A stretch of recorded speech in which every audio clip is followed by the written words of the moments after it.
Hypnosim, mach sie sarap, Sachen.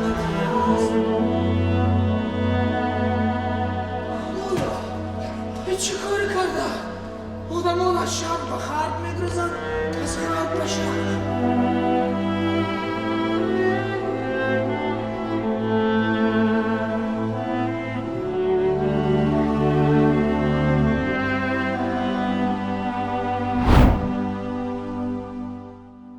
«Суд дураков» является вторым произведением, плодом второй совместной работы данного коллектива с Авлио Кули, Ходжи Кули.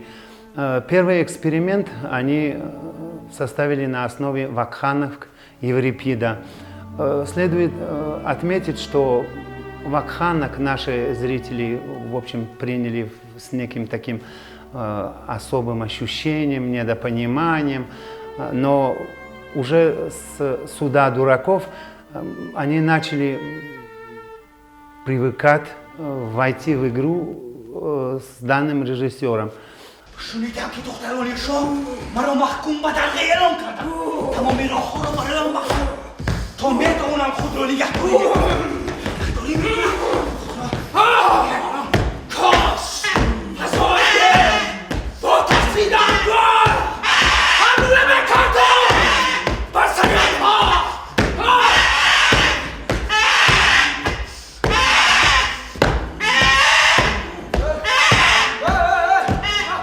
Вот этот образно-притчевый строй произведения является основополагающим. Если отвергнут этот принцип, то вообще будет трудно соприкасаться с его произведениями и произвести их анализ.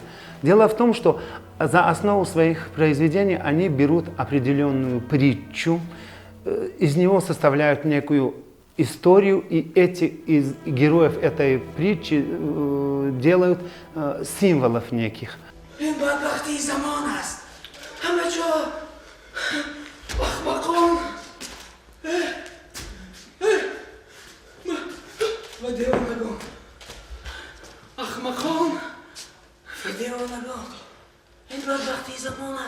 Второе произведение они составили не на основе определенного произведения, а на основе двух фундаментальных работ, очень известных работ Уильяма Шекспира. Это «Король Лир» и «Гамлет. Принц датский».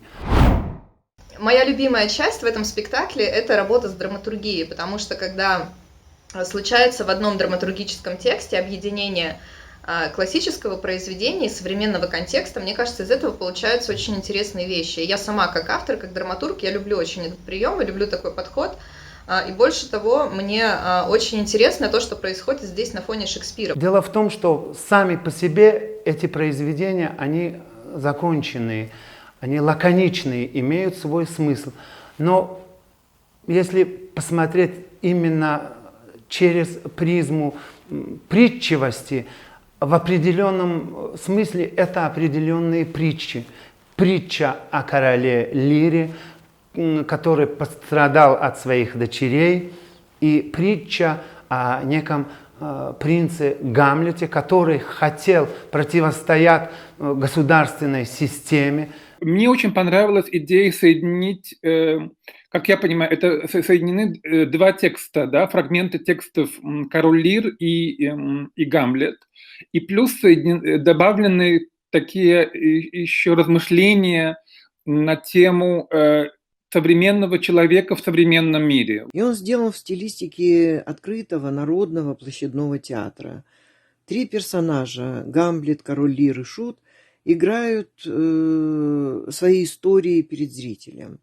Это придуманная ситуация, это театральная очень ситуация, это именно игра с текстом шекспировских трагедий. Но вот именно такие работы дают возможность все-таки понять, что есть определенные линии, определенные вещи какие-то, которые не поддаются влиянию эпохи и которые можно совершенно безболезненно с некоторыми купюрами перенести в современный контекст. Восток, оно дело очень тонкое. И говорит о наших реалиях именно на основе современного материала, это очень тяжело, очень трудно. Текст на самом деле очень сложный, там очень много важных ключевых моментов есть. И я не знаю, как бы зрители в состоянии ли, потому что когда не знаю, кто режиссер или это сценарист, занимался отдельный человек, то есть как бы писал сценарий этого спектакля, то там, конечно, он выбрал очень много таких философских, очень таких связанных с жизнью, таких дефиниций, определений. И я не знаю, зритель в состоянии ли все это прочитать, считать. Здесь очень сложный разговор о контексте, потому что та вселенная, которую выстраивает режиссер в этом спектакле, она вневременная, она вне географии, вне истории и вне вообще чего бы то ни было. Это такие вот герои в вакууме, которые существуют скорее внутри собственного какого-то сознания или подсознания, чем в историческом или географическом контексте. И только по именам и по текстам, по цитатам Шекспира, которые есть в спектакле, можно уловить, что это на самом деле персонажи классика. Авлиокули Ходжикули в этом смысле досталось больше всех. Именно поэтому он страдает, он всегда на новом месте старается реализовать, и в неком плане он является прообразом, прототипом короля Лира и принца датского. Поэтому неудивительно, что за основу своих произведений брал он именно эти произведения. Этот спектакль действует на каком-то очень сильном эмоциональном уровне. Он вот через этот зал, через то, что актеры так близко к зрителю, о том, что они все время находятся в контакте со зрителем, это, мне кажется, это уже является более важным для них, чем какие-то прочитать, запомнить все эти какие-то философские сентенции, которые есть в тексте. Мне кажется, что текст в театре совершенно не главное, особенно если речь идет о режиссерском театре, о визуальном театре. Если это не читка пьесы, то по большому счету текст составляет, может быть, 20%, максимум 30% от того, что ты можешь понять в театральном продукте. И если ты недополучаешь эти 30%, я не думаю, что ты недополучаешь какую-то грандиозную часть этого продукта. Тем более, когда есть интересные актерские работы, когда есть вот этот вот визуальный ряд совершенно странный, абсурдный, когда там сумасшедший какой-то реквизит, и просто интересно смотреть, как артисты взаимодействуют вот с этими бесконечными штуками, разбросанными по сцене. Когда происходит контакт с залом, и о чем, собственно, персонажи говорят со зрителем, это не так важно, а важно, как они говорят, и важно, как реагирует зритель. Опять же, я могу не понимать, что зритель ответил артисту, но я вижу, с каким настроением и с каким отношением он это делает, например.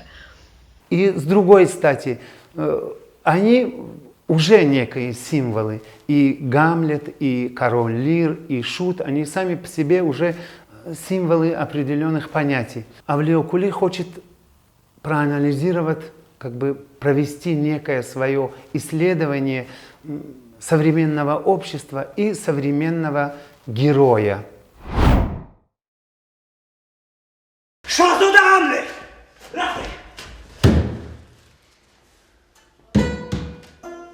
Будан? Будан. И нас самого. Для того, чтобы посмотреть и понять спектакль «Авлиокули», ты должен быть готов к некой трансформации традиционного видения, как ментально, так и душевно. Да?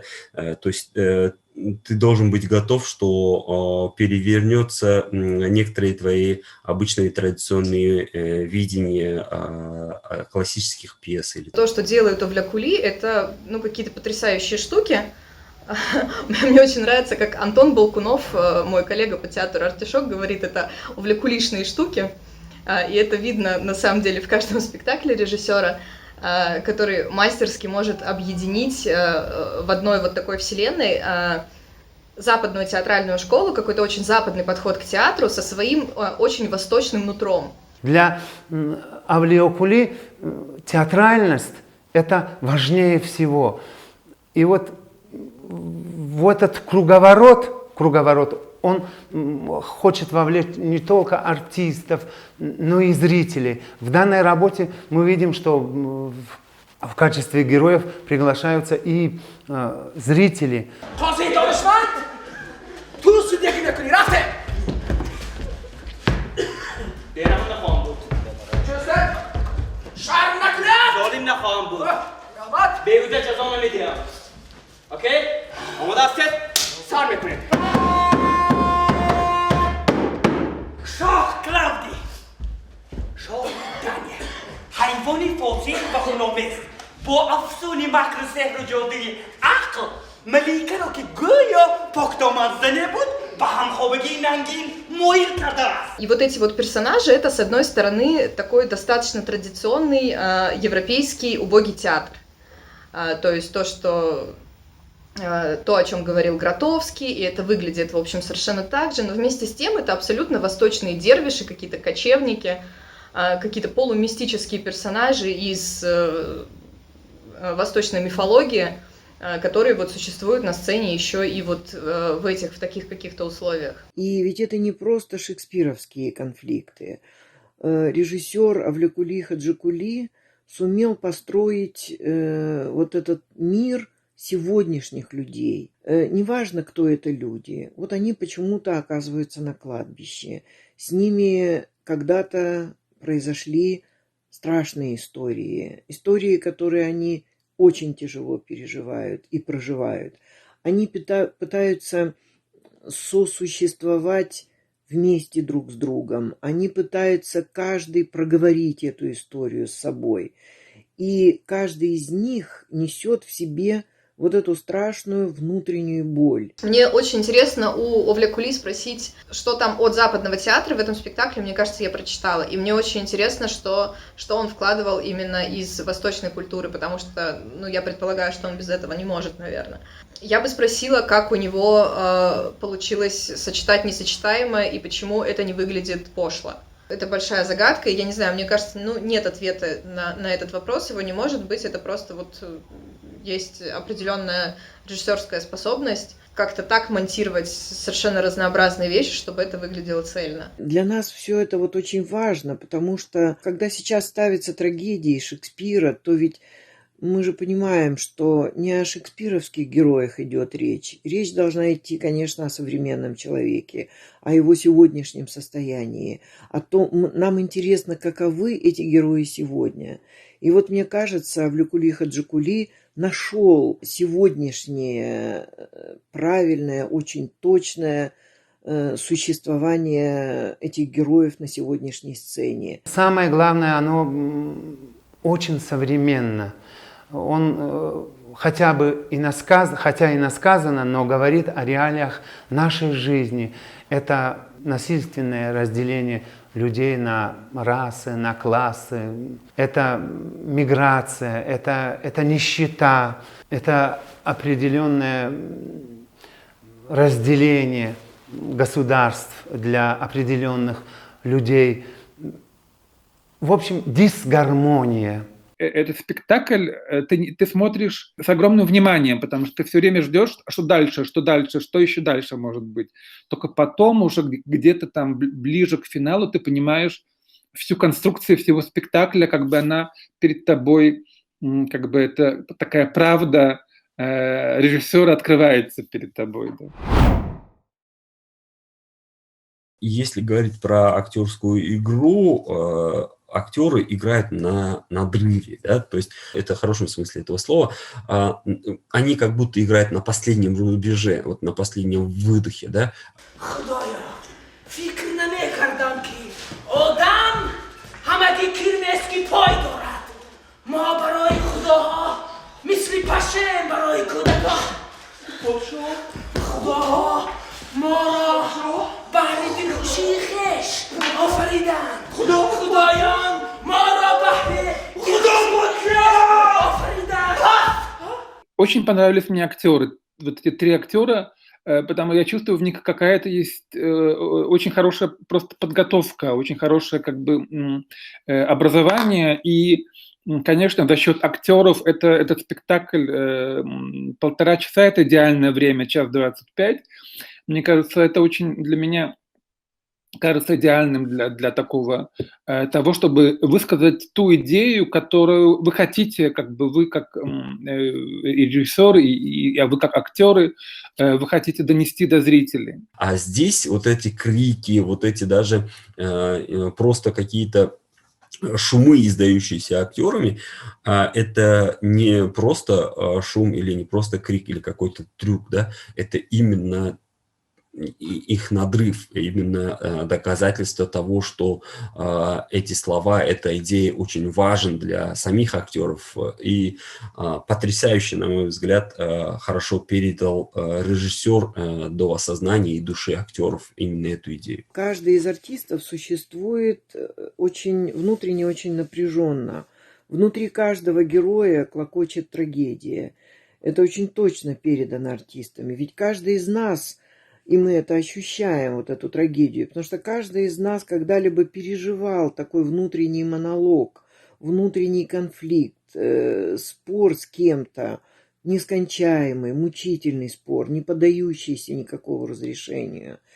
И из него, из такого спора, как правило, нет выхода. И вот артисты играют вот эти внутренние взрывы, это страдание, эту невозможность разрешить свои какие-то внутренние противоречия. Поражает в этом спектакле работа Мухиддина Музафарова. Его лир, особенно монолог «Перед бурей», его можно смело назвать шедевром актерского исполнения современного. И вот именно когда в состоянии экстаза, в состоянии аффекта он произносит это слово и становится как бы неуправляемым, как буря в природе.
Видел спектакли, где актеры так сильно играют на протяжении 1,5 часов, да. Вот. Но, может быть, немецкие актеры вот способны. Я бы даже сопоставил ваших актеров, этих троих, с такими немецкими актерами, да. Ну, кто так может держать долго вот эту линию такого напряжения на протяжении 1,5 часов. Каждого из актеров, которые в этом спектакле работают, это удивление тому, что удалось в каждом герое раскопать. Потому что заметен страх, заметна какая-то неловкость определенная в том, что происходит, и именно удивление. Потому что это очень интересно за этим наблюдать, когда артист по ходу спектакля, даже не по ходу репетиции, хотя я предполагаю, что работа-то была проделана достаточно большая, по ходу спектакля что-то новое обнаруживает в своем персонаже, и этому удивляется. И есть какие-то вот такие эпизоды, в которых это достаточно заметно.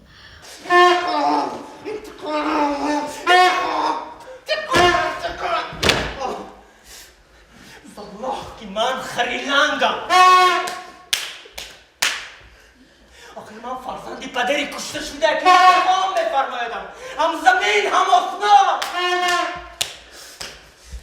نشی گیده های بیار با سخن تسلی میدیم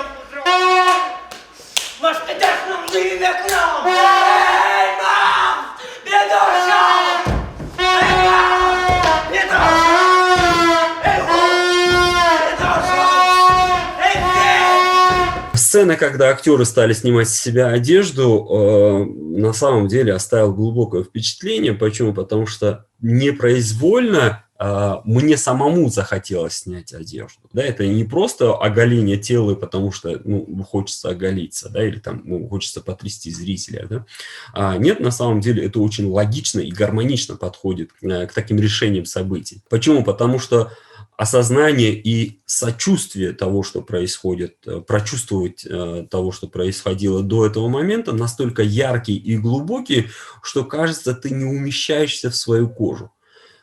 Хочется вырваться и хочется оторваться от того, что у тебя есть, потому что именно этот накал, эта идея, эти слова, эти сцены не дают тебе возможность оставаться в покойном состоянии. Тебе хочется двигаться, хочется там делать какие-то, производить какие-то действия.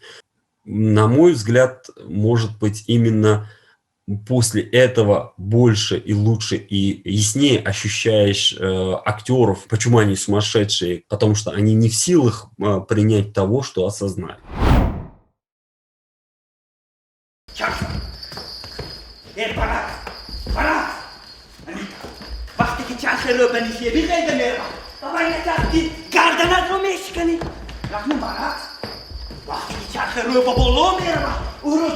Dorki turohan bola bara.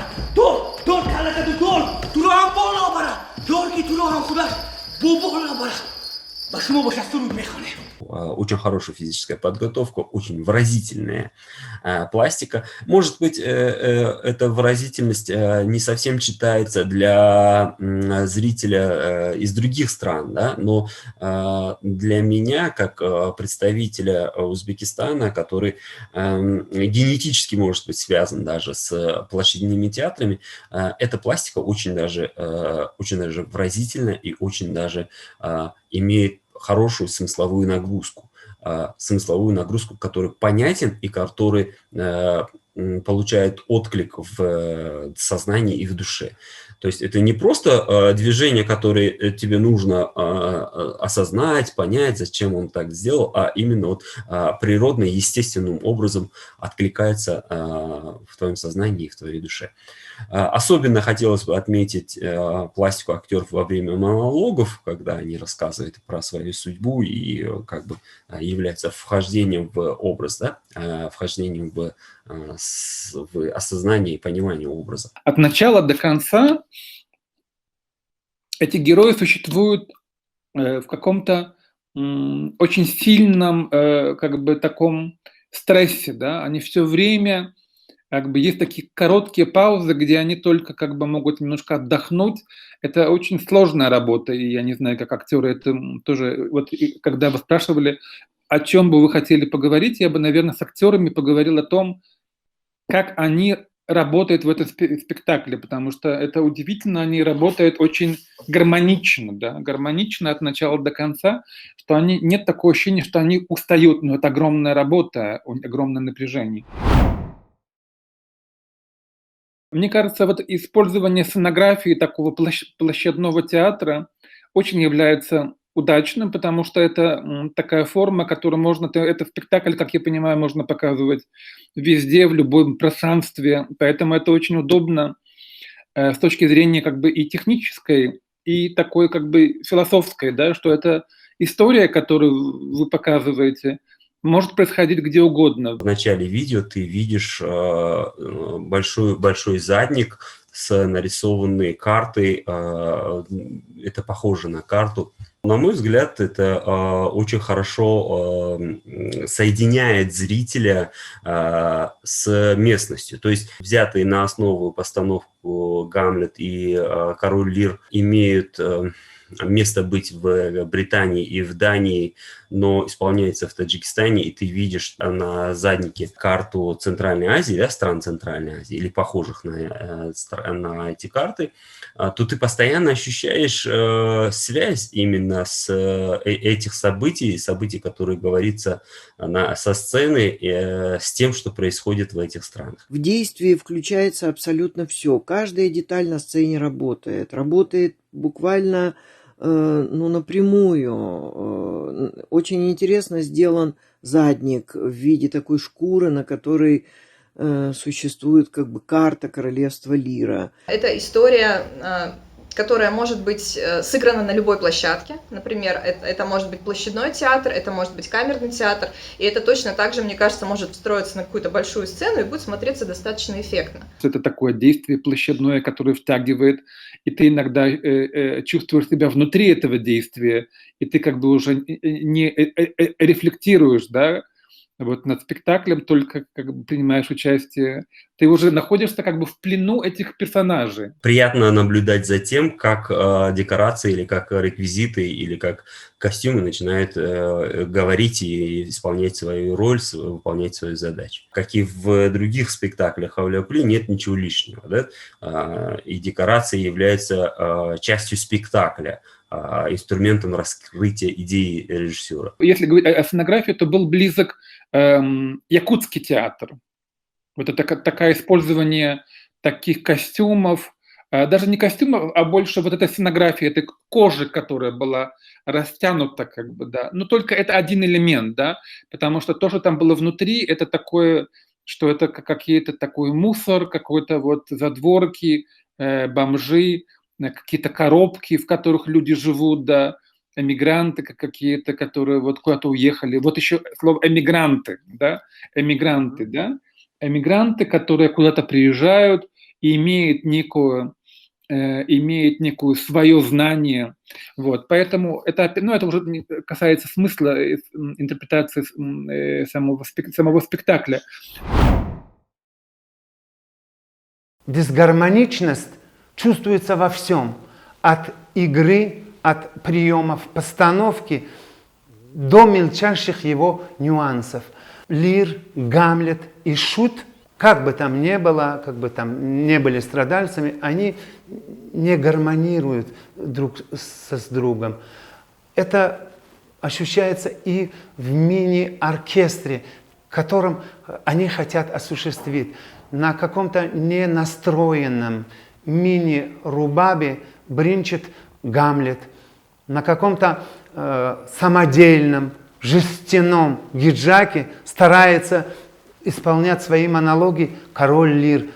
Скорее всего, чувствуется не боль его души, не его страдания, не его мысли, а скрип какой-то, какая-то боль, которая доносится до нас из глубины веков. А Шут, он всегда играет на барабане или то ли на национальном инструменте таблаке. То, что выбраны именно струнные инструменты, рубаб, альт и вот это подобие скрипки, подобие гиджака, очень хорошо прям воздействовало на меня. Это как затрагивает как будто струны твоей души и очень сильно усиливает эффект восприятия, эффект сказанных слов. Сначала мы видим, что герои в панике, они не знают, что делать. Они находятся в конфликте с обществом, в конфликте с миром, в конфликте с собой. Но потом они пытаются восстановить порядок. И именно восстановить порядок с помощью игры на музыкальных инструментах. Эта сцена, мне кажется, очень знаковая, очень важная. Такое ощущение, что режиссер очень математически точно выстроил этот спектакль. Он очень хорошо сделан, как бы продуман от начала до конца, как бы там по каким-то очень важным таким, по времени даже, как бы вот это интересная мысль. Ты начинаешь воспринимать их не только мозгом, да, то есть не только сознанием того, что говорится, осознавая то, что говорится, но и слушая именно этот надрывный тон и именно вот этот испорченный или непонятное звучание музыки прям режет по ушам и режет по душе. И более активно или более живо реагируешь на сказанное или осмысленное. Очень хорошо использован этот эффект. То, что происходит с музыкой, музыка здесь в большинстве своем, если не считать, наверное, вот финального трека, который звучит еще там где-то в середине спектакля, который все-таки записанный и представленный как песня или как зонг, это тоже, что может роднить там с Куриш Камба, когда песни существуют как зонги, как какая-то часть спектакля. Во всем прочем, абсолютно атональная музыка, которая идет через весь спектакль, она задает настроение вот этим вот разбалансированным, скажем, персонажам, которым очень сложно разобраться с собой, разобраться с жизнью. И точно так же сложно говорить об этой музыке как о музыке гармоничной какой-то, потому что в ней нет гармонии, как нет гармонии в персонажах. Песня шутов звучит совсем как народная, и это потрясающе. То, что вот в конце тоже повтором идет на выход поклон.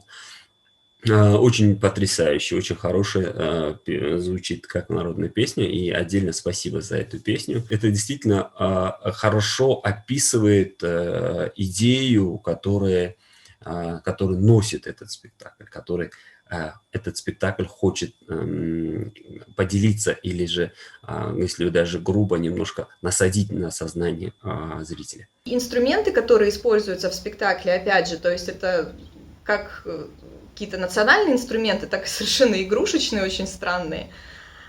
И мне очень нравится прием, который используется. Я не поняла, вот если честно, задумано так или не задумано, когда в зал уходит флейта, и герой говорит: сыграйте что-то на этой флейте, и на ней невозможно сыграть. Вот я не знаю, действительно ли она была задумана уже с тем расчетом, что на ней играть невозможно, или это просто очень сложно, и никто из зрителей не может это повторить. Но это очень классная деталь, которая достаточно много рассказывает о герое, во-первых, а во-вторых, она много рассказывает о режиссере и, в принципе, о его коммуникациях с его персонажами и коммуникациях со зрителями. И вообще, если говорить про музыкальные инструменты, дудки, будь это флейта, най, будь это барабанные инструменты, струнные инструменты, это, на мой взгляд, как метафорический рупор в руках творческих людей, да? Не все можно сказать словами, да? Передать скрытую в словах идею музыкой, искусством. На мой взгляд, это на самом деле очень потрясающе, и действительно творческие люди могут быть рупорами идей, могут как с дудками продуть эту идею, да? Или же сыграть эту идею на струнах души. Как через музыкальный инструмент можно выразить душу, да? И вот здесь у вас то же самое, это музыкальные инструменты, они тоже являются таким важной частью этого действия, и здесь, скорее всего, они используются как способ показать, что в этом мире уже ничего не действует, уже ничего не работает. Вот этот не настроенный, вернее, не гармонирующий друг с другом наш мир и этот мини-оркестр. И Лир, и Гамлет, они находятся в некой состоянии летаргии. Они то ли живые, то ли мертвые. Оживляет он их именно в наше время, но не в том пьедестале, о котором они находятся в прежней своей жизни, а они как бы появляются на пустыне, на свалке. В наше время пустыня, свалка – это само по себе уже какая-то метафора, не какая-то, а уже определенная театральная метафора. Никто не в состоянии помочь этим троим героям, троим бомжам, потому что их можно, с одной стороны, они являются персонажами Шекспира, с другой стороны, они какие-то бомжи, которые выдают себя за персонажей Шекспира, хотят быть ими, выучили текст и они пытаются его проиграть. То, что Шуту, наверное, в первой жизни досталось больше, чем Гамлету или королю Лиру, но он властителем в данной ситуации является именно Шут. Ему помогает в этом его положение. Шут, иногда его называют Девона, Масхарабоз. Девона, кстати, знаете, вот на Востоке оно ассоциируется как бы с блаженным, а блаженный – это чуть ли не святой. И именно поэтому он заводит наших героев в состояние экстаза, он их успокаивает. Шуту вот как бы определенная миссия, чуть ли не то, что святого, а даже пророка. Ведь по Библии все грехи своих верующих берет на себя Иисус. И здесь как бы повторяет слова Иисуса. Шут говорит: «Я все ваши грехи беру на себя и их отпускаю». Интересные детали, которые важны, если зрители знают пьесу, ну, например, там «Флейта Гамлета», или если они пьесу не знают, то эти детали как бы подсказывают им, ну, какие-то особенности поведения героев. При всем трагизме ситуации героев мы понимаем, что все они еще артисты, которые существуют и внутри обстоятельств, и вне этих обстоятельств. Это три таких вот народных, что ли, клоуна, народных шута, которые просто разыгрывают перед нами вот эту историю. Они существуют очень в разных планах. В них есть остранение, есть в их игре ирония. Все они очень пластичные, темпераментные, и все очень точно взаимодействуют друг с другом. Но вот для меня это очень такая смесь. Шекспировские персонажи, это актеры, которые играют персонажа Шекспира, и это бомжи, какие-то люди, которые маргинального общества, которые хотят сыграть и тех, и других, и быть актерами, и сыграть персонажа Шекспира. Вот это как бы такая 3 в 1, да, вот это такая тройственность. Во второй своей жизни они хотят исправить прежние свои упущения.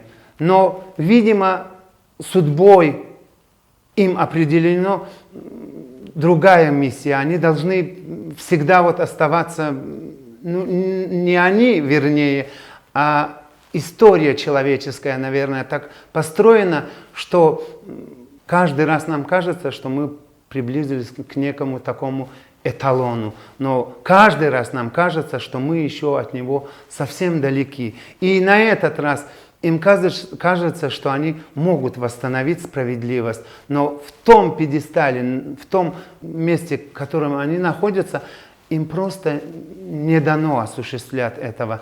Они просто бомжи, Гамлет одет в армейскую шинель. Этакий борец за свободу, за справедливость. Король Лир то ли в фуфайке, то ли в телогрейке. Шута вообще нельзя отличить от обычного бомжа. И эта граница между этими 3 как бы масками, что ли, ипостасями, они не одевают масок, эти маски есть в их сознании, да? И эти границы такие тонкие, такие деликатные, что ты не понимаешь, кого они играют в этот момент, да, пока вот не пройдет какое-то время. Иногда это так даже непонятно, кого в этот момент они играют. И поэтому за счет этого как бы нет, это даже не важно, это не нужно мне знать до конца, потому что тут важна идея этого, что бы мы ни делали, мы все время какие-то герои, мы все время какие-то одеваем маски. Все время какая-то карнавализация происходит по Бахтину, да, все время мы участвуем в каком-то карнавале и так далее. Но поэтому это мне очень нравится, что эти границы очень тонкие, очень деликатные между как бы разными ипостасями этих героев. Они каждый раз для себя придумывают некую игру. На этот раз они придумали игру месть, игру суд. Но на этот суд определен наш зритель, наше время, вернее, наше общество смотрит на суд дураков. Именно поэтому один из героев спектакля так и говорит: дураки стараются судить сумасшедших.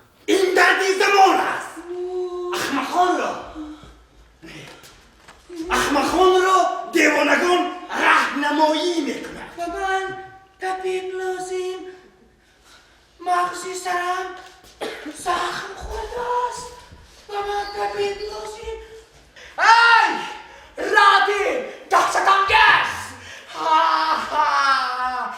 Хайал мекни! Muhitsiones! Kimoro Pascaras! Эй! Харте Созеро! Тофони Рокустас! Факат! Факат! Як Гвальдеринден! Это вот! Это вот! Ахлосиноси! Фарзал! Ахлосиноси! Фарзал! Беслинки! Дахон! Бегазат! Дастерокионро! Беслинки! Дахон! Мегазат! Дастерокионро мегазат! Беслинки! Дахон мегазат! Дастерокионро мегазат! Хамокасос мегро! Хамокасос мегро! Она мегро! Она мегро!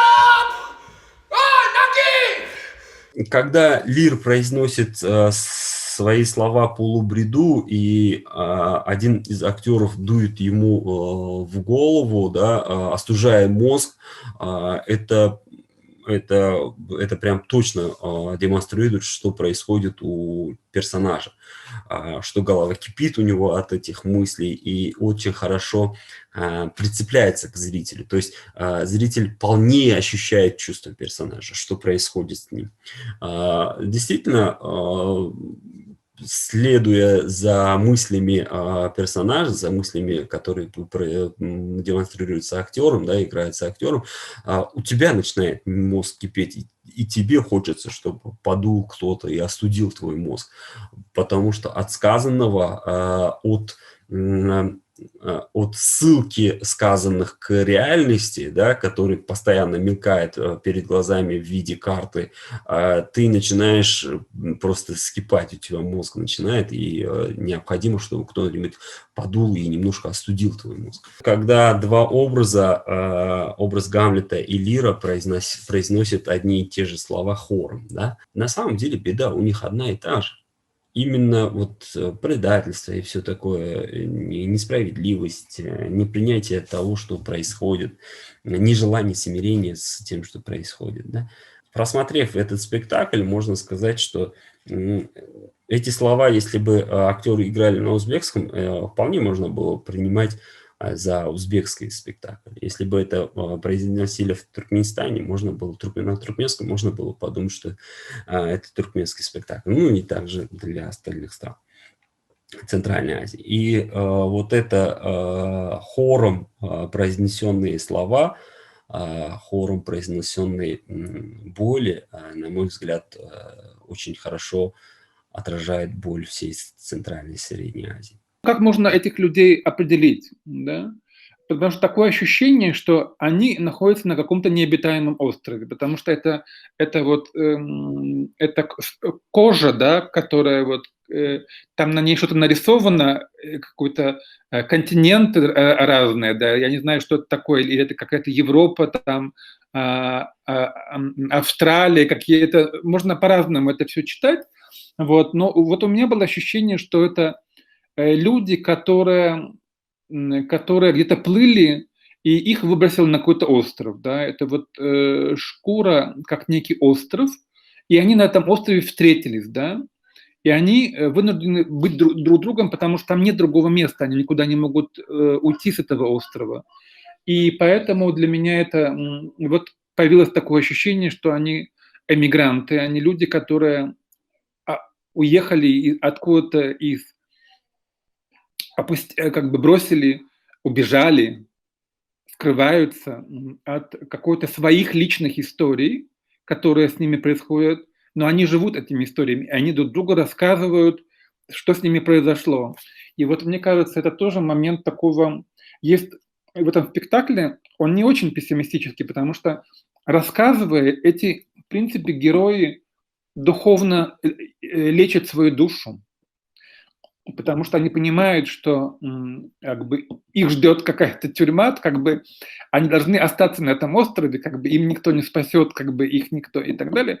Но то, что они рассказывают, то, что они делают, то, что они как бы лицедействуют, они в каком-то степени означают, что они проходят некий этап такого очищения и самолечения, да, и они как бы примиряются с собой, с этой ситуацией, с это положение и друг с другом, да, потому что сначала они были очень агрессивны по отношению друг к другу, и потом наступает некое такое примирение и такое как бы соединение их, как бы, что они вынуждены оказаться втроем как бы на этом острове. Да. Ну, это вообще очень близко к моему любимому жанру, в принципе, в драматургии. Жанр это называется трагифарс.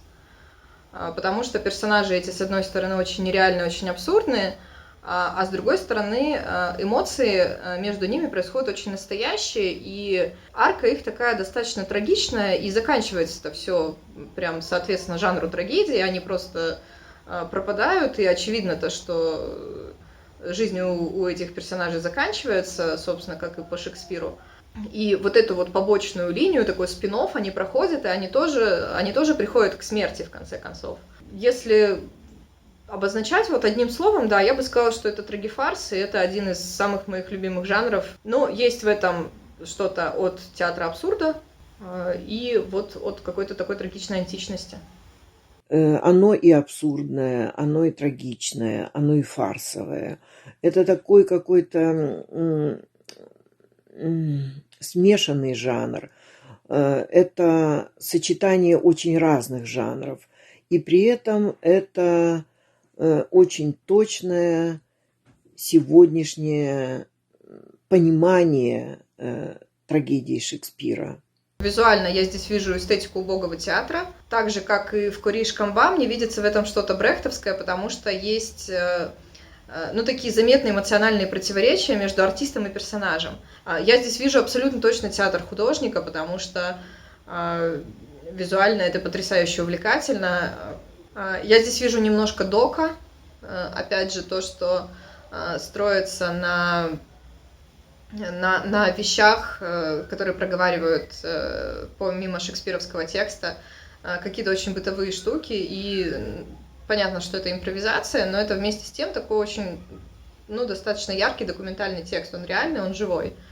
Понятно, что здесь присутствует интерактив, здесь есть история, связанная с театром кукол, которая через марионеток воплощается. Это, судя по форме кукол, это же тоже история про Дель Арте, это что-то итальянское. И это самим Шекспиром, опять же, самим текстом продиктовано, когда там ведь идет тоже речь в этом спектакле, здесь сохраняется эта история про гибель Гонзага, про вот этот вот спектакль, который для Гамлета разыгрывает бродячая труппа. Что еще по формам и жанрам? По жанру, да, я сказала, что для меня это все-таки, наверное, трагифарс, это не комедия, это фарс, это именно, еще более низкий жанр, скажем так, очень близкий к абсурду. Вот такие спектакли всегда очень трудно, какие-то нужно придумать новые жанры для таких спектаклей, потому что называть такими традиционными трагедии, конечно, трагедия, но это трагедия в каком-то таком античном, очень таком значении, да, потому что я вижу в этом огромную такую связь с античными трагедиями, да, вот такая перекличка, то есть накал и сила страстей, сила этого конфликта человек и мир и так далее, о которых мы говорили, очень сильна здесь.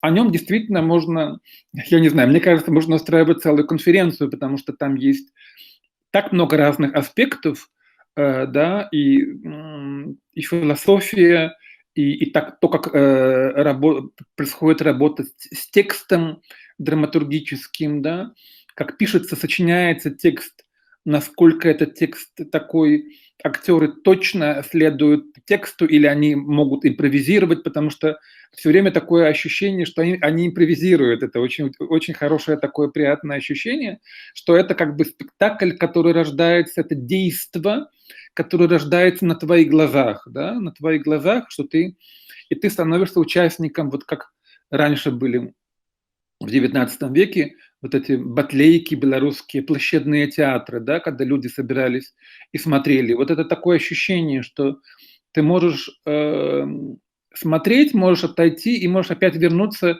и как бы и это ничего не меняет, как бы, потому что это мысль философская, которая вот о сути жизни и о человеке в этом мире, она красной нитью проходит от начала до конца и очень так как бы такое очень как красное полотно, очень ярко выражено, вот все время повторяется в этом спектакле какие-то. И такое впечатление, что спектакль, он работает по кругу, какие-то идеи все время повторяются. Общение с зрителем именно в начале, да, дает возможность вовлечь зрителя и не оставлять его безучастным тому, что происходит на сцене. Тем самым вовлекая не только на то, что происходит на сцене, но и то, что является иносказанием, то, что происходит в реальной жизни этих людей, этих стран, зрителя в частности. Да? Это как бы такой мягкий вход в реальность, создаваемую режиссером. Но вот для меня я не видел никогда, где бы Король Лир был бы объединен с Гамлетом, да, что это просто вместе, как бы это. Я такой первый раз такое вижу.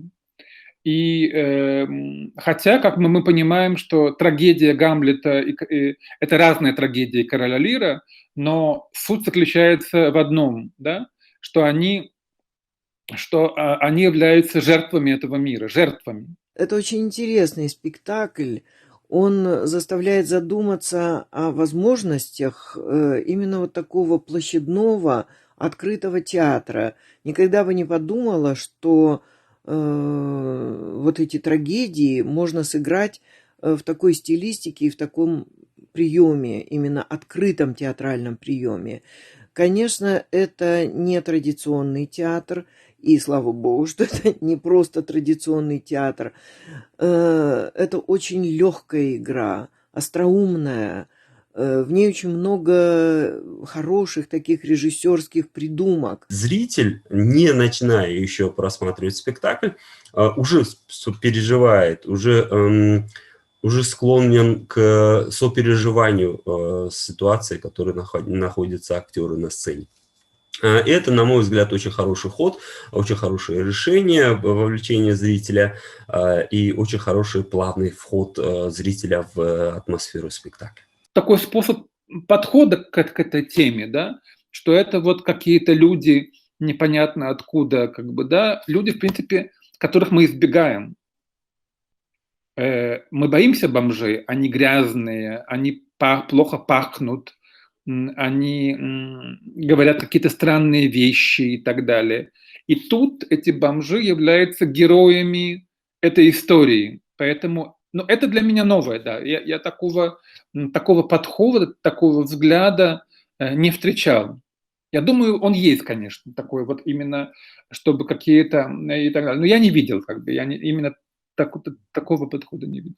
Вот эта вот камерность, когда присутствует только 3 артиста, это, с одной стороны, в чем-то упрощает, наверное, задачу режиссерскую, актерскую, а с другой стороны, это очень сильно усложняет, потому что каждому актеру достается достаточно много зрительского внимания, и очень сложно удерживать это внимание. Мне кажется, в этом спектакле это получается, и получается, опять же, за счет, как и в Куриш Камба, за счет, во-первых, музыки, которая там такая очень наивная и живая, с использованием каких-то инструментов подручных, это сцен движения, то, что происходит там, какие-то совершенно абсурдные танцы, очень веселые, трогательные. В принципе, физика артистов, взаимодействие вот с этим вот реквизитом, который, опять же, очень несложный и вместе с тем очень эффектный. И вот это вот, это такой почерк, наверное, такого маленького театра, уютного, очень камерного, с небольшим количеством артистов. Эти 2 спектакля очень разные, они очень не похожие, но вместе с тем вот именно в них, наверное, несмотря на то, что их делали разные режиссеры, и сделаны они в разных эстетиках, это выдает какой-то определенный почерк театра, и мне кажется, это хорошо, когда существуют такие спектакли, по которым можно понять эстетику конкретно театральной команды, эстетику, в которой она работает. набор предметов, которые мы видим в спектакле, он один и тот же. Ты все эти предметы видишь. Там нет ничего нового, эти предметы, и поэтому актеры все время работают с одними и теми же предметами. Вот. И это мне нравится. Это как бы, и это очень точно работает на концепцию режиссера и на концепцию спектакля. Ну, это получился такой очень синкретичный продукт. Это такое лоскутное одеяло, которое соткано из всего-всего-всего. Это такой ковер. Опять же, у меня это метафора с ковром, потому что здесь множество всего. И визуально, и жанрово, и по приемам, и по школам, и по направлениям. И что самое удивительное, почему-то это все сочетается. Для меня это большая загадка. Я не понимаю, почему. Потому что это вот что-то такое из серии, как я иногда выражаюсь, я надену все лучшее сразу. Но здесь оно уместно. И для меня это большая загадка, а для режиссера это, наверное, большая победа. В спектакле очень много находок, много очень ассоциаций с нашим временем. Особенно, знаете, когда уже спектакль завершается, и вы уже выходите на улицу, освещенные современными фонарями, баннерами, рекламой. И вот вы начинаете ощущать, что оно оставляет особое послевкусие. Это, наверное, знаете, как говорит один из героев спектакля, плов, поданный на свадебный дастархан. И потом уже начинаешь понимать, что на заднем полотне начерчена некая территория. У каждого свои ассоциации. Некоторые его там определяют, там, допустим, состояние или там, территория одного человека. Но почему-то мне оно напоминало очень карту бывшего Советского Союза. Были времена, когда мы были единой страной, имели единого правителя. Между нами были там, узкие связи, братские связи. И теперь это все разорвано. Эти нити разорваны. Даже родственные. Именно поэтому брал, наверное, за основу Лира, которому доставалось от дочерей, Гамлет, который был предан родной матерью и дядей. Но самое главное, он не оставляет никого равнодушным. Каждый находит для себя в этом спектакле что-то близкое, что-то ценное, что-то сокровенное. Хотя он внешне напоминает шутку, игру. Очень хорошо мне понравились слова: кто доживет из вас, увидит сами, что человек начнет ходить ногами. Да? Когда это произносит сумасшедший, это действительно сильно, да, и ты начинаешь думать, почему, что это значило, что бы это значило, почему именно эти слова прозвучали в спектакле, почему слова, сказанные несколько столетий назад, до сих пор актуальны, почему сейчас актуальны эти слова. Потому что, по мнению создатели спектакля, мы ведем себя не так, как должны бы себя вести. Ведь недаром герой Гайрата Ходири так и говорит, что мир – это арена театра, а мы в нем фокусники. Хотя тут же ему Гамлет Фархода Гафурпура говорит, что нет, мир – это, наверное, психиатрическая больница, и мы его пациенты. بازم بگیریم که به صحنه تئاتر عمومی جهانی ابلهان آمده ما از آن میگیم که برنامه عمومی جهانی سیرک آمده. تمام جهان سیرک، مردها و زنها همه در آن مسخره بازند. زنها هم نه، تمام جهان بیمارستان و آدمان در آن بیمار. Наверное, то, что нам кажется обидным, то, что нам кажется знакомым, ощущается, что для Авлио Кули, для его ребят близок, можно сказать, до боли. Они с болью воспринимают все негативные стороны нашей жизни. И очень хорошо, что они стараются это делать метафорично, театрально. Трудно здесь говорить о деталях, потому что он от начала до конца, ты его видишь, ты его как бы ощущаешь и видишь очень близко, да? То, как одеты костюмы, да, герои, это бомжи, вот они выходят в разных одеждах, да, вытаскивают какие-то непонятные шапки, да, вот эта шапка как некая корона, которую они оперируют. Потом эти музыкальные инструменты, которые они играют, это вот для меня восточные, таджикские, наверное, национальные какие-то музыкальные инструменты. Меня удивило, например, что многие люди, которым давали эти инструменты, они не могут играть на этих инструментах. Это для меня означает, что утеряна уже связь человека с культурой. И это вот, как бы, если говорить о деталях, каких-то деталях, да. Но деталь – шапка, да. Вот эта шапка, которая все время, это как шапка, подушка, шапка как какой-то платок, такое ощущение, что вот как носовой платок они кладут в карман, да. Но эти предметы для меня не являются, каждая из них, из этих предметов, имеет определенную коннотацию, имеет определенный смысл, но здесь, в этом спектакле, для них они понимают, что эти предметы имеют смысл, но они используют их также не по назначению. Эту шапку они кладут, например, в карман, как носовой платок, да. Потом они могут на эту шапку положить голову, как на подушку. И вот это как бы утрата такого сакрального значения предметов, вещей. Здесь мы видим очень разные способы, очень разные средства, но ни один из них не в состоянии помочь этим героям, поэтому они понимают, что их ждет тюрьма, да, как бы они чувствуют себя виноватыми в этом мире, как бы мир такой злой, что рано или поздно мы окажемся в тюрьме, и вот это такая страшная философия, страшная как бы вот эта такая правда, которую они как бы для себя открывают, мне кажется, это как бы очень переносится к зрителям.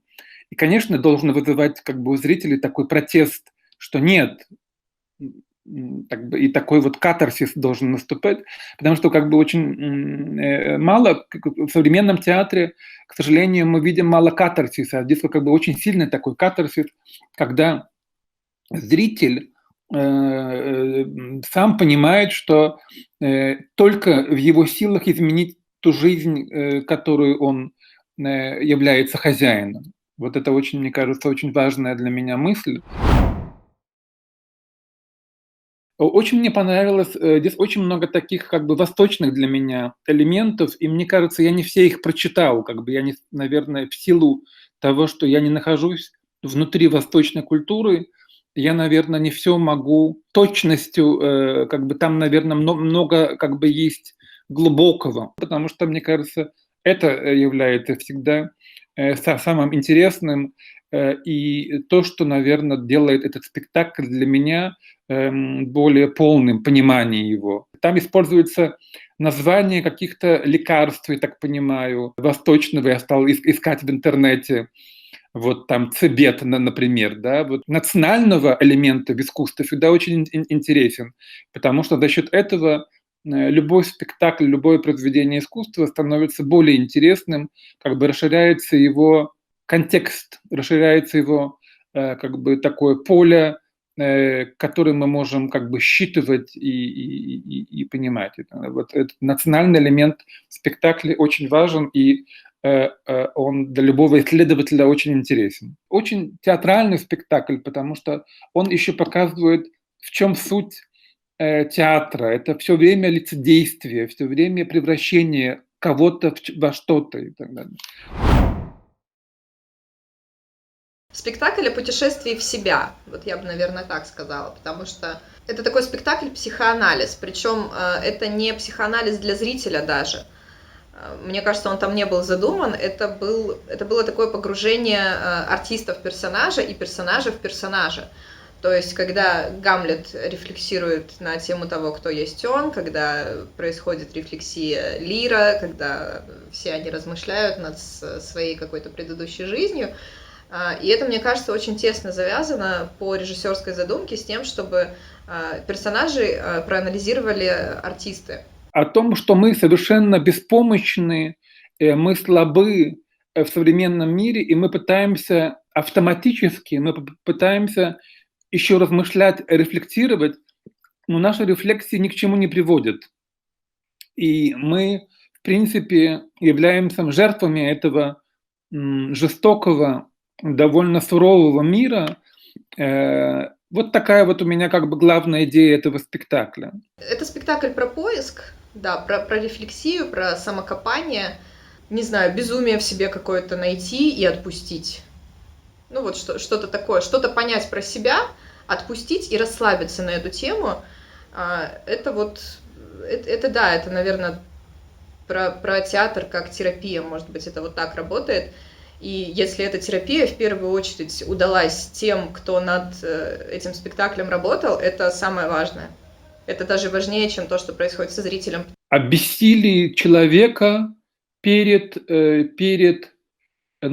миром, перед всем, потому что там есть и вопрос власти, там есть вопрос государства, там есть вопрос перед любимым человеком, да, как бы Офелии, да, там есть вопрос, как бы тема семьи, семейных отношений, невозможность решить, как бы там есть очень, я люблю эти слова о том, когда Шут говорит королю, что ты не имеешь права состариться, не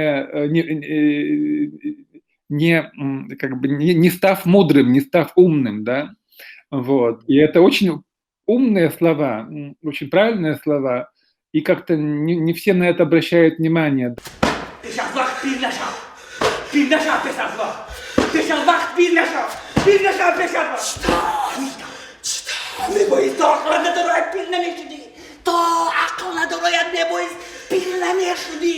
Получается, что в каждой из этих историй человек становится как бы слабым, он не может решить этих проблем. И вот заключается проблема только в чем? В чем проблема? Почему так происходит? Я думаю, что нет единого ответа на этот вопрос. Жертвенность как бы является, да, является как бы вот главной идеей этого спектакля, то, что вот мы все жертвы. И это боль сегодняшнего человека. Это боль молодого человека, чье сыновье чувство оскорблено. Это боль отца, который не понят дочерями своими, и его отцовская любовь отвергнута. Это боль Шута, который переживает за своего не господина, а за своего друга, за своего как бы сотоварища. И еще один момент, который, на мой взгляд, очень хорошо раскрывает идею, это блуд хуже, страшнее, чем убийство. Да? Убийство – это факт. Правильно? А блуд – это оценка к некоторым действиям некоторых людей. И этот спектакль, рассказывая об убийствах, рассказывая о несправедливости, рассказывая о предательстве семьи и других участников оригинального сюжета, рассказывает то, что происходит в реальной жизни, как оценивается, как меняется, как происходит подмена понятий, когда с помощью каких-то факторов, каких-то агитационных инструментов можно поменять патриотизм на предательство или же наоборот, да, лизоблюдство на патриотизм и все такое. На мой взгляд, это очень сильный момент, и это один из ключевых моментов раскрытия идеи этого спектакля. Первое – это некая такая презентация 40 минут. Второе – это когда Гамлет говорит о том, что я сейчас вам помогу, я знаю, как спасти этот мир. Конечно, у него ничего не получается. Вот. И потом, когда король Лир включается, говорит, нет, нужно только мстить этому миру. Вот этот как бы вот это у Гамлета желание, интеллигента желание спасти, а у короля Лира месть. Да? Вот. И это месть, и все заканчивается как бы пониманием того, осознанием, что бы они ни делали, они являются жертвами этого мира и преступниками с точки зрения законов, права, государства. В этом спектакле я вижу, что мир, в котором существуют герои, он хаотичный, он потерял свой смысл, свое значение. Предметы, за которыми имеется некое содержание, имеет некий смысл, не имеет этого содержания. Они утратили этого содержания. То же самое, человек утратил смысл. Кто он человек? В чем его ценность? В чем его как бы значение человека? В чем его предназначение? Почему человек так унижен и оскорблен? Почему он так страдает? Почему он является жертвой этого системы, этого порядка? И вот то же самое, я думаю, что здесь как бы человек становится как неким предметом. Вообще у меня с этой сценой противоречий, в общем-то, не возникло, потому что это же абсолютно... От персонажей есть абсолютное ощущение, ну и это заложено, это, собственно, уже в названии и в форме, в самой, что это суд дураков, суд безумцев, и что они-то там все не очень нормальные. И чтобы какая бы дичь на сцене не творилась, это все очень сильно оправдано именно вот этим вот настроением персонажей, и оно изначально заложено сразу в названии спектакля. Но участие на этой сцене зрителей сильно снижает сопереживание, но набранных от предыдущих сцен. То есть ты набираешь, и потом, когда как бы ожидаешь эту сцену «Суд сумасшедших», да, который так и называется спектакль, да, именно в этом моменте он немножко разбавляется с растерянными участниками, когда актеры вынуждены там подсказывать, за них сказать, и там выполнять не только актерское, не только действия персонажа, но и как действия создателей, немножко снижается накал от предыдущих сцен. Отличный ход с раздачей реплики зрителям, да, когда они дают записанные бумаги, и зритель должен или зрители выговаривают эти реплики. Это не то, что просто голос народа, когда народ говорит от имени персонажей, и тем самым очень удачно выбраны эти реплики, когда это должны быть репликой народа. И сам суд, несмотря на присутствие в нем вот этих вот участников, он же тоже абсолютно абсурдный. И вот вещи, о которых я в самом начале говорила, когда женских персонажей играют мужчины, это еще больше безумия добавляет вот этой вот сцене. Понятно, что это были там какие-то обычные люди, которые просто читали с листа и читали, ну, по-разному, так себе. Ну, собственно, что ты от них большего захочешь. В этом случилась какая-то вот магия театра. Потому что, я не знаю, я достаточно внимательный зритель, и что могло такое произойти, что я как бы засмотрелась и потерялась вот в этой сцене. Это, наверное, ну, я не знаю, это был какой-то вот такой вот режиссерский щелчок и какой-то гипноз. Хотелось бы, наверное, мне бы действительно хотелось посмотреть эту сцену без участия зрителей. Как это выглядит, когда ты, как зритель, не отвлекаешься на чужеродных зрителей на сцене, чужеродных действующих лиц на сцене, и актеры не отвлекаются на них. Хотелось бы посмотреть, как это будет выглядеть. Я для себя открыла удивительную такую штуку. Ну, на самом деле она не удивительная, она очевидна, что это очень маскулинный спектакль. Он абсолютно мужской, и там нет никакой женской энергии вообще. Потому что он, наверное, создавался мужчинами, потому что он создавался в таком определенном контексте. Почему я внимание на это обратила? Я посмотрела внимательно вот эту вот сцену суда непосредственно, и у меня возник вопрос, почему, когда вы судите Гертруду и Регану, почему вы выводите на сцену мужчин? Я предполагаю, что это, наверное, продиктовано тем, что как-то неловко тревожить зрительниц, или потому что это могут не так понять. Может быть, это было намерение какое-то специальное режиссерское, чтобы эти роли были сыграны мужчинами, но мне вот в текущей ситуации, в текущем контексте это очень странно, когда происходит вот эта вот история с Black Lives Matter, когда говорят, что чернокожих персонажей должны играть только чернокожие артисты и озвучивать и так далее. И у меня большой вопрос, почему женщин играют мужчины, почему вы не можете взять из зала женщину, и с тем же успехом она может постоять на сцене, и ничего с ней там такого не произойдет. اول برو بخونید که گنریل است با قسم در نزد قاضی محترم دعوا میکنم که او پدر خود شاه را لغت زده پیش کرد ببخشید نام شما گنری؟ نه این کار کردن نمیتواند توی خوله پینداختم گنریل است اون قطی خالی گنریل است گنریل تو با اون گرده نمیادی با بروی حیوان ها چی کرده با پدر خدا؟ چی کرده؟ شما او رو دران تا به دیوانگی رسانده حتی حیوان همین در رفتار نمیکرد.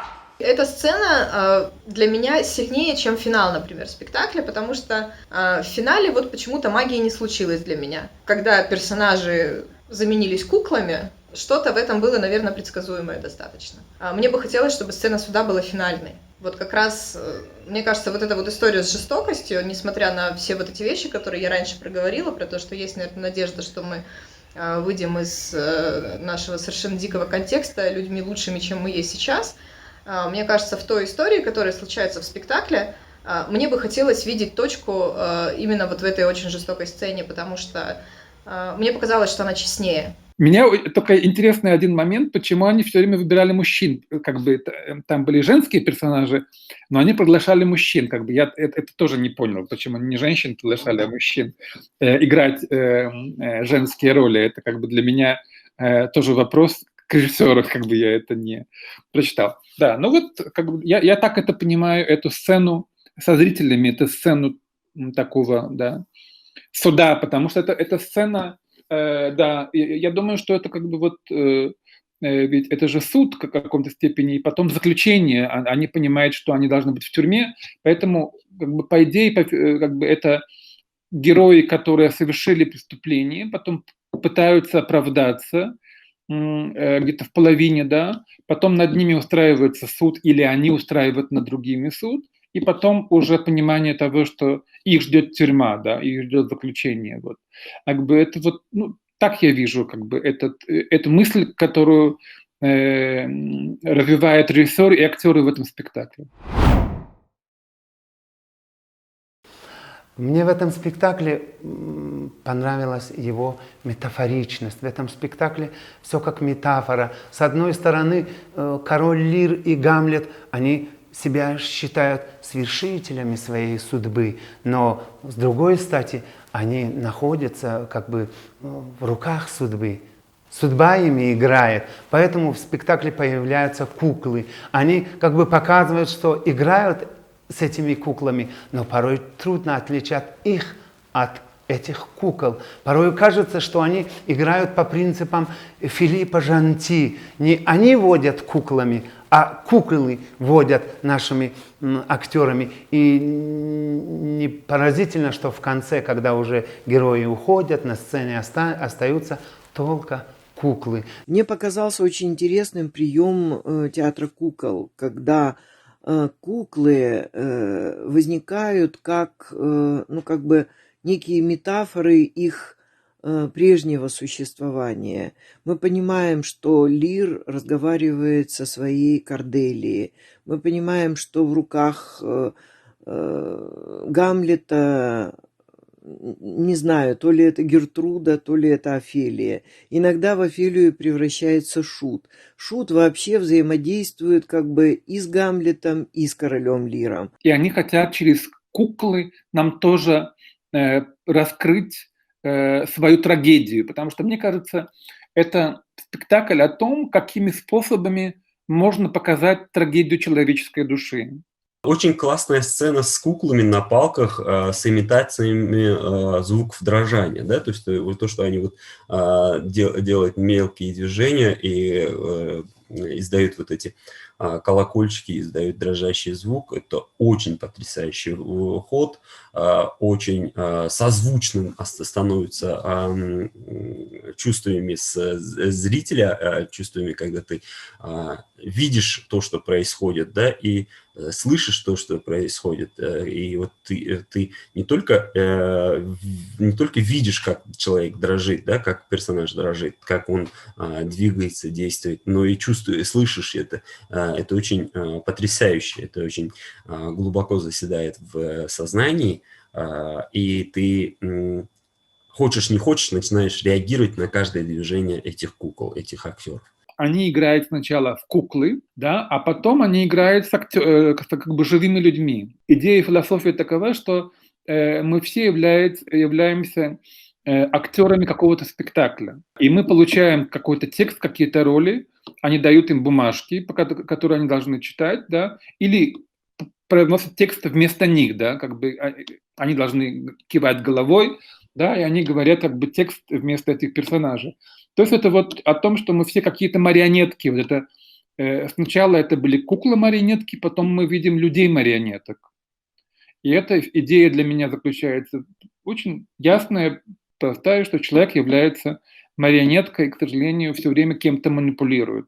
Даже эти герои, непонятно, это герои реальные или бомжи, но они тоже манипулируют другими людьми. То есть это...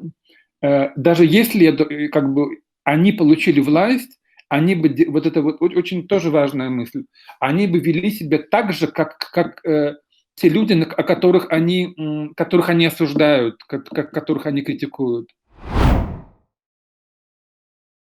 Мне кажется, что это такой продукт, который мало подходит для знакомства с театром, потому что в принципе, по-моему, у любого репертуарного театра существует некая градация такая спектаклей по степени их сложности и по степени соответствия какой-то программной линии театра. «Суд дураков» — это совершенно не тот спектакль, с которого надо начинать знакомство с театром, потому что, скорее всего,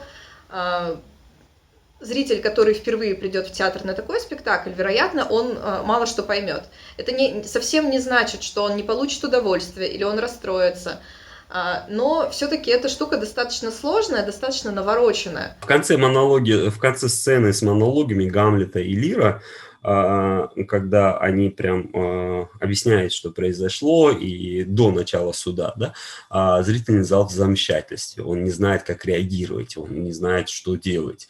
Ему неизвестно, если вначале это была какая-то игра, какое-то шутовское представление или масхарабозы, как у нас в Узбекистане для Центральной Азии свойственно, да, это площадной театр. Но вот после сцены монологами Гамлета и Лира зрительный зал немножко в замешательстве. Это продолжение именно традиции, когда площадные спектакли больше нацелены с юмором, буфонадой, да, или же это уже как бы серьезная декламация идей или мыслей, которые прозвучали в Гамлете или в Лире. Я бы очень рекомендовала, конечно, человеку перед тем, как смотреть этот спектакль, перечитать все-таки «Короля Лира» и «Гамлета», чтобы быть хотя бы, чтобы понимать, что это за характер, и понимать ход этих событий, почему там, откуда всплывают там Офелия, Клавдия и Гертруда, откуда там всплывают Гонорилия и Регана, потому что иначе это будет просто набор букв. Это будет совершенно невозможно понять, и это будет такой мультик, когда ты будешь смотреть просто за прикольно одетыми какими-то парнями, которые на сцене что-то изображают. Во-вторых, мне кажется, очень важно здесь понимать личность режиссера и видеть какие-то другие еще его работы, потому что Овля Кули тоже не самый простой режиссер, и его сложно смотреть. И у него есть несложные спектакли, конечно, но этот все-таки достаточно объемный и визуально, и по задумке, и по драматургии. Здесь важно знать его бэкграунд, здесь важно хотя бы увидеть его внешне, чтобы понять, откуда ноги растут у всех этих образов, которые происходят на сцене, потому что они очень же сильно рифмуются с образом самого режиссера. И когда он выходит на поклон в этом спектакле, там непонятно, персонаж он этого спектакля или это человек из реального мира. Для просмотра спектакля «Авле-Куле» зритель должен быть подготовленным. Будучи свидетелем нескольких спектаклей вживую в Ташкенте, всегда зрители были разделены. То есть те зрители, которые поддерживают идею, которые потрясены художественной идеей, режиссерским мастерством Авле-Куле, или же те, которые не принимают, не понимают и отрицают эту художественную идею или художественную форму выражения. И я затрудняюсь объяснить человеку, условно говоря, зашедшему в театр с улицы, что он должен понять в этом спектакле.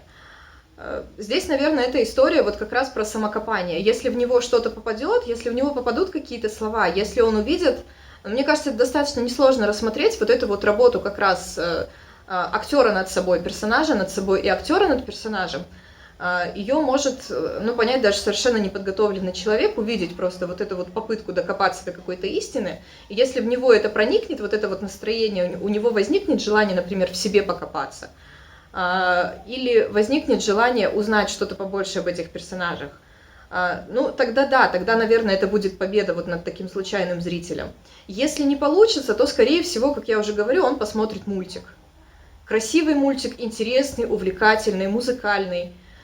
Но здесь для того, чтобы докопаться до каких-то глубин этого спектакля, мне кажется, что я прям очень сильно поверхностно пока его понимаю, потому что есть ощущение, что заложено в него гораздо больше вещей, чем те, которые я в нем увидела. Здесь есть два варианта. Либо потреблять картинку, либо начинать производить какой-то анализ.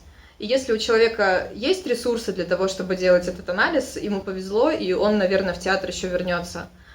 Если нет, если это будет ему слишком сложно, то, наверное, стоит начинать знакомство с театром с какого-то другого продукта. Мы живем в обществе, когда существуют некие механизмы, и мы должны жить согласно этим механизмам. Очень трудно поменять эти механизмы, очень трудно изменить эти механизмы, очень трудно сломать эти механизмы и создать новую систему. В какой-то момент люди перестали ходить ногами и стали ходить, я не знаю, на руках или чем-то еще другим. Надеюсь, кто доживет из нас, увидим сами, что человек начнет ходить ногами. Большой трагедией нашего мира, что большинство людей живет в плену, в ловушке стереотипов. Они не хотят или не могут, это тоже другая проблема, погрузиться глубоко в ситуацию, чтобы понять, в чем специфика этой ситуации. Все говорят, что это все похожие, все одно и то же, но нет. Мы делаем совсем не то, как надо, не то, как положено, или даже не то, каким мы созданы. Мы не ходим ногами, мы не делаем то, что нам нужно. И я абсолютно согласен с этим, с этой идеей создателя спектакля, творческой части. В чем слабость человека? Почему мы, живя в 21 веке, когда мы, казалось бы, должны быть сильными и управлять своими эмоциями, чувствами, ситуациями, иметь влияние на государство, на политику, но мы лишены всего этого, и это является для меня главным месседжем этого. Я так это прочитал. И это позволяет каждому зрителю в каждой из этих историй, в каждом из этих этих конфликтов найти свой конфликт, да, понять, где его место в этом конфликте, где его место в этом мире. Я давно уже наблюдаю за судьбами этих ребят, очень талантливые. Некоторые из них хотели себя реализовать в столице республики, в городе Душанбе. Видимо, в больших городах очень трудно это сделать, потому что здесь определилась определенная элитная прослойка, которая просто не дает подняться этим молодым. И они начали свои эксперименты проводить у себя в театре в Канибадаме. Я, наверное, думаю, очень пророчески вот именно, да, пророчески поступил Авлия Кули, что он поддержал их эксперименты, может быть, своими идеями, дал им возможности подняться, дал им возможности реализоваться, дал им возможности чувствовать себя уверенные. И действительно, этот спектакль, он принес большой успех этому театру, да и вообще таджикскому театру. Спектакль был показан и в России, и в Китае, и в Индии, и в Великобритании, почти во всех странах Центральной Азии. Мухиддин Музафар получил премию за лучшую мужскую роль в престижном фестивале Великобритании за лучшую мужскую роль. Это о многом говорит. Самое главное, эти ребята вернули в нашу сцену трагедию, истинные страсти. Они вернули символизм в наш театр, к которому тяготел весь наш классический материал, классическая литература. Он вернул трагедию, он вернул истинные страсти, он дал экспериментировать ребятам, он вдохнул в нашу жизнь поток свежего воздуха. Я считаю, что для этого коллектива это очень большое достижение. Я подумал о том, что его очень спектакль можно легко привести на любой международный фестиваль, в любую страну, потому что здесь настолько сильная игра актеров, мне кажется, понятно, и это легко доходит как бы до сознания, до восприятия зрителя. Поэтому, мне кажется, этот спектакль успешно можно показывать везде, в любой культурной, как бы, вот, в любом культурном контексте, потому что там есть для меня такие коды, знаки, с одной стороны, как я сказал, очень как бы ваши, не знаю, таджикские, это восточные и так далее, а есть такие вещи общечеловеческие, как бы общеевропейские, универсальные, поэтому это очень легко считывается, а то даже если что-то как бы я как белорус, европеец, как бы не считываю, не вижу, то это не так важно. Как бы то, что я получаю, эту информацию, она достаточно для меня, как для зрителя. Как бы, мы знаем, что восприятие там на разных уровнях происходит, да, эмоциональное, подсознательное, сознательное.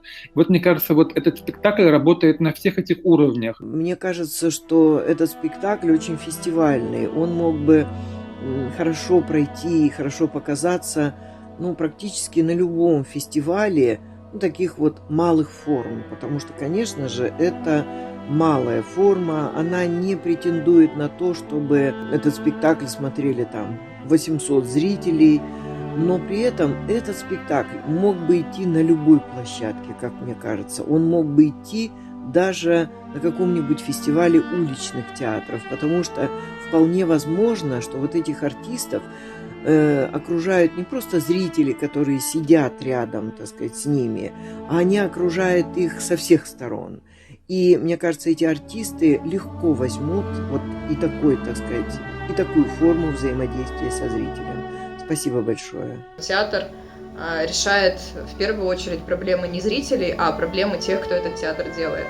И мне кажется, что команда этого спектакля, которая над ним работала, какие-то очень важные проблемы для себя решила. Большое спасибо организаторам за спектакль, большое спасибо творческому коллективу, большое спасибо и низкий поклон Авлия Кули. И большое спасибо, что поделились этим видео и попросили высказать свое мнение. Спасибо большое, надеюсь, никого не обидел и надеюсь, что мои мысли были созвучны с идеей творческого коллектива. Спасибо большое.